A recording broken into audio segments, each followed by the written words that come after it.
What's up everyone, it's Charles here with Rocket Punch. I'm going to do a review of the Fewture Models UF Robot Grendizer. Now I don't want to waste a lot of time with the packaging, but it does come in a brown box. There's no foam inserts protecting the inner box. Here's the sleeve that goes over this beautiful hard cardboard inner box. Here's the instruction sheet, front and back.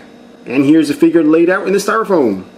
Now when you get them out of the box, there's only a couple things you have to do, and that is attach these Harkens here, alright? As you can see, they're very sharp, nicely painted silver, and yes, they are actually metal. This freaking thing will stab you and make you lose an eyeball at least. Alright, so be very, very careful. Not only for your own safety, but also to keep yourself from scratching the figure. As we all know, these are very expensive figures. So here's Grendizer. Alright, we're going to just attach the second one. I've already attached one, but that way you can see how it goes. It's actually a little peg hole there, shaped like this, like Kermit's eye. But the actual peg itself is round. Alright, so we're going to just pop that on, and be careful again not to scratch anything. Alright, so we got both of them on there. You'll also notice this little chest piece. It's got a nice clear red right here that actually comes off, and you'll see it's got a nice little honeycomb design underneath. Like I said, this is a clear red, and it also comes with this beautiful red metallic painted piece here, which also attaches. It's not see-through because it's actually made out of metal. So we'll go ahead and attach that here, just like that. I am partial to the clear one though, just because of the way the honeycomb looks underneath. So I will be leaving the plastic one on. Plus, I don't want this banging around all over the place while I do the review. But it does actually hold pretty firm regardless, but you know how my reviews are. I end up breaking and scratching stuff. Speaking of scratches, right out of the box, there's a couple things I want you guys to know. These things may or may not fall off the head, and they may be twisted around. As you can see, they're articulated. The neck may be seized, and you want to be careful if you try to unseize it. There's two little spikes right underneath the chin here. What I did is I pulled the head off. After I pulled the horns off, I grabbed the sides of the head and I popped it off, and the neck was seized. So what I did is push from behind back here, but it also sent these two spikes digging right into the bottom here. Thankfully, neither of them snapped, but I did happen to flatten the edge a little bit. I don't know if it really was like that or I did it. I don't know, but just be careful with that. If you're trying to unseize the neck, don't bash those two little sharp things at the bottom of the base of the neck. I did notice a couple of chips. Most of the chips are right up here, right behind this thing. Not very big chips. These are not the same chips I've gotten with other Fewture figures, but they are there. There's also some paint missing on the sharp edge of this purple here. Also right underneath here there's a little bit of purple missing. And there's a couple little things. Not as bad as the other stuff that I've gotten from Fewture. But again, this is almost completely die cast. It's freaking super sharp, so you kind of almost expect there to be some chips on it. But again, you know, for this price point, it should be absolutely beautiful. But again, some of this stuff might have been during shipping, and it is well packed. And chips will always happen when you're handling these things anyway. It's just part of the package. Right, so we got also these alternate hands here. I thought they were thumbs up hands, but they're actually hands to hold the Double Harken, or whatever that's called, the weapon, when it comes together with these two spikes and a big rod. So you can see here, you got the big two thumbs up. Very nice sculpting of the hands. They're actually pretty detailed. You got the little light blue here over the dark blue. You got the gunmetal gray knuckles. You have the ball joint here with the little gray piece that articulates. You also have this hand here, which is the open hand, relaxed open hand, which is kind of nice. Again, great sculpting, great paint job. And we also have another one for the other hand, very same thing. Show them to you together here. And then of course the standard fist, which he has in his hands already, pre-installed. Now, because a lot of what makes this figure beautiful is the paint, let's just take a moment here just to take a look at not only the sculpt, but the way the paint just plays off the different various angles and just different details that go on in this figure. I know that this figure was a little bit controversial with a lot of Grendizer fans, because it is stylized. It's a different version of Grendizer than what we're used to. His feet aren't round. He looks like he's on steroids, blah, blah, blah, all that stuff. But you have to admit, this thing is beautiful regardless. I thought I was going to regret getting this after, you know, I had already pre-ordered, because I kept looking at pictures. I just wasn't digging it. But now that I have it in hand, I'm so glad that I did buy it. I think it's absolutely stunning. It kind of exceeded my expectations, actually. Like I said, I wasn't expecting much from it. Another thing that makes this figure beautiful is the amount of articulation it has for the bulkiness of it. Right, we're going to start off with the head. We got the head here on a ball joint. You'll notice I'm not moving the neck yet. You also get articulated horns. They kind of spin around and sort of move. They're on a ball joint, believe it or not. We do have the neck, which is the one I told you to be careful with. It kind of seizes itself after not playing with it. I don't know if this is everybody's, but mine is like that. And you want to be careful with the horns here because they're pretty much touching these shoulder blades here. So be very careful with that. And it's kind of hard to really hold this thing. Check this out. When you go to pick them up, it's just trying to rip your hands off. You have the shoulder pieces here. You have the shoulders that go back and forth, which I love that kind of articulation. You have the bicep swivel. You have the elbow joints. But what I like to do with the elbows is actually bring these pieces out before I fold it, so I don't end up, cracking them underneath. You also have the ball joint here, the articulation of the wrist. You have the upper chest here. And one thing you'll notice is right there's a couple pieces that meet. I don't know if you can see that edge. It's discolored. That's because the chest piece is actually rubbing right on the waist there, which is a shame. You get the rotating waist here. And again, I'm being very careful, guys, because there's sharp parts everywhere just touching paint. And I don't want this thing to be full of chips, so I'm being as careful as possible while still being able to retain, a review. I forgot to show you this. The arms go out and they're nice and ratcheted, just like that. We move down to these pieces here.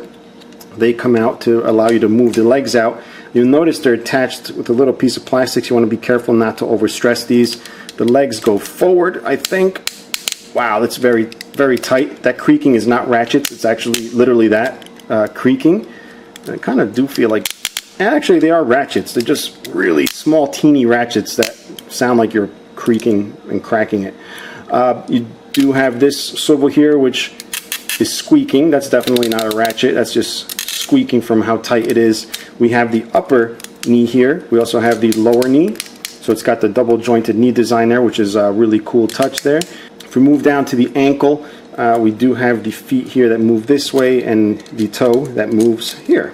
Another thing that makes this figure beautiful is the absolute insane use of diecast. It's pretty much everywhere, and wherever it is, it's just gobloads of metal. So he's got some right here in the shoulder piece, not the top part, just right here.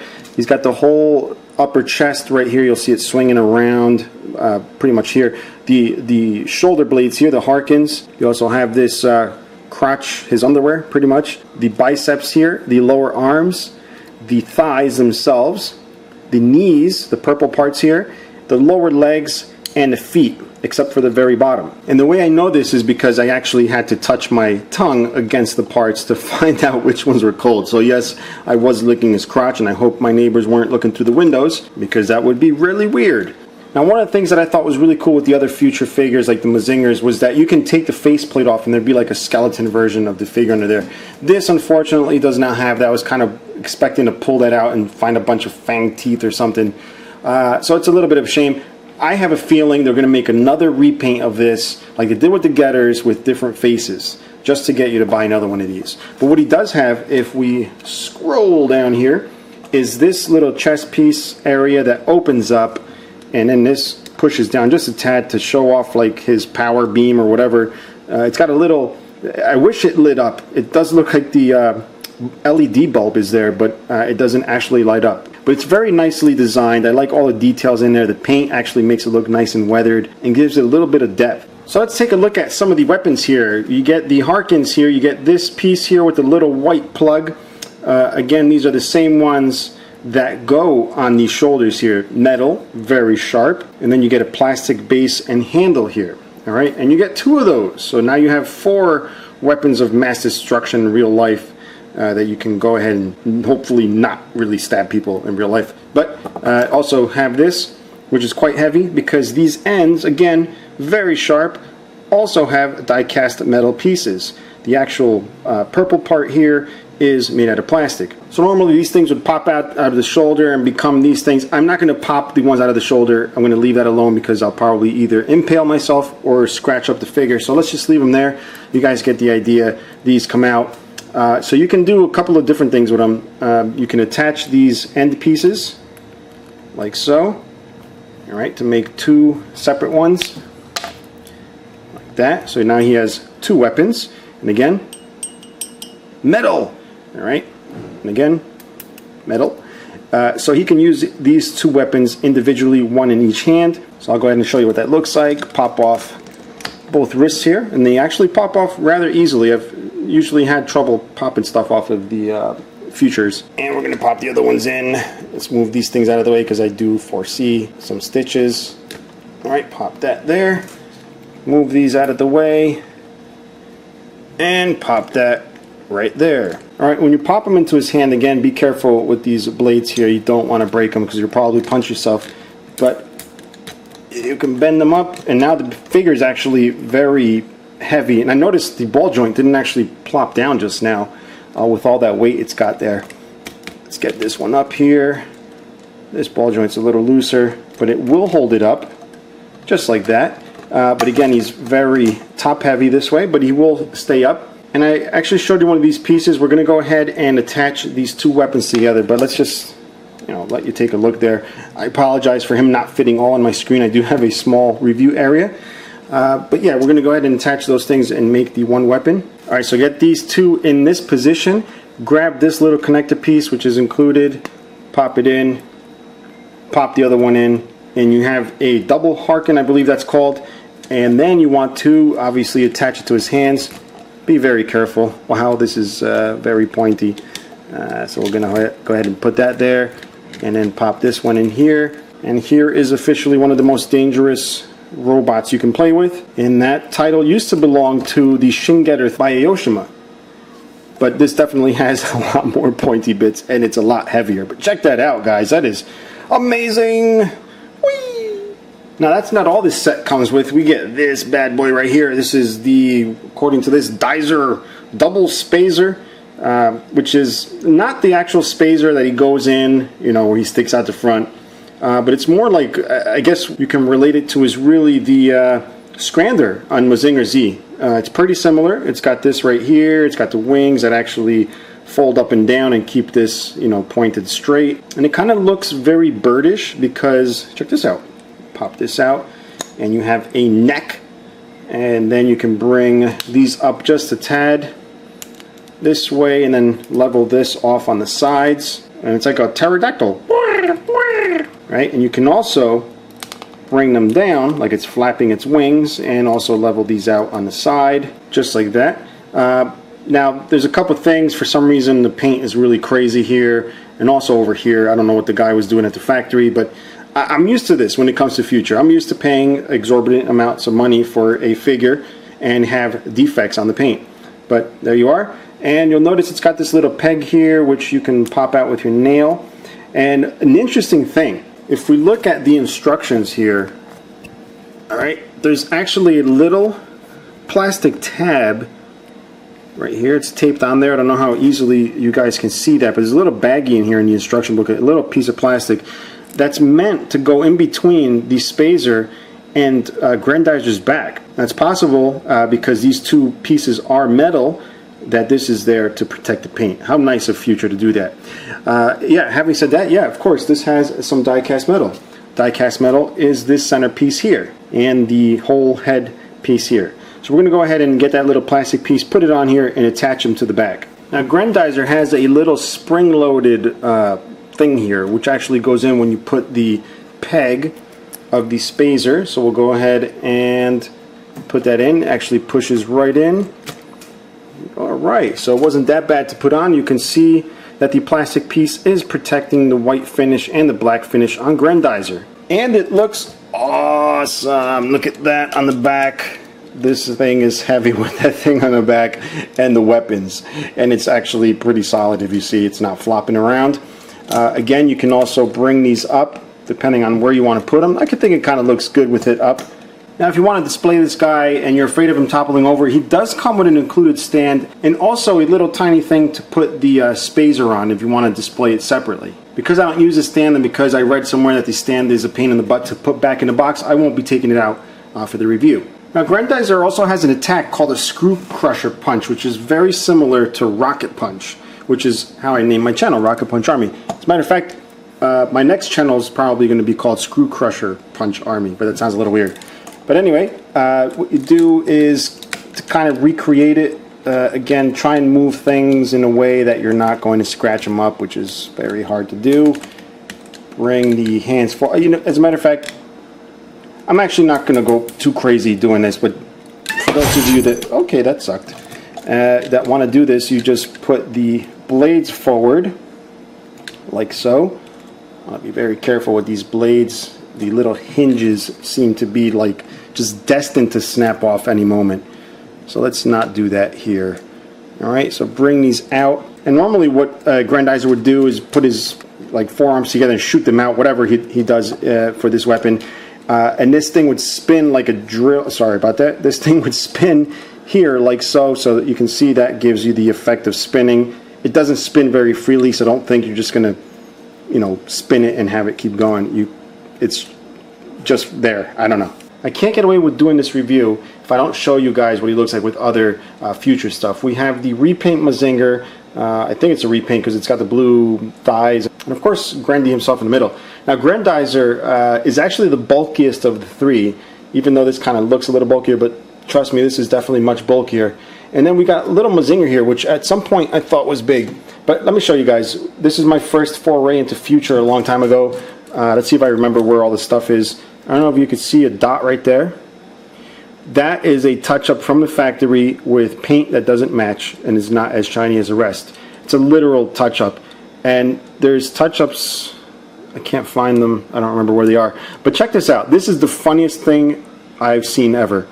See the way that looks? Look at how polished this ankle is, the back of the foot. And then notice this one here. Okay? They took, and you'll see all that weirdness going on, they actually took a brush and painted over it and never bothered to polish it. It's definitely done with a brush. As a matter of fact, right here on the back is where the brush was touching like that. Yeah, that's silliness for factory. And also right here, his butt. His butt was also painted. You'll see lines from the brush. I don't know if they just... And here, and this is pissing me off looking at that. But that's the stuff I have to deal with in Fewture. It does seem like they keep getting a little bit better and better, but there's always that dreaded thing that bothers you when you buy these, especially when you spend so much. And of course, for my Transformers viewers that are not familiar with the scaling of these figures, here is RC in comparison. So she gets pretty dwarfed by the rest of them.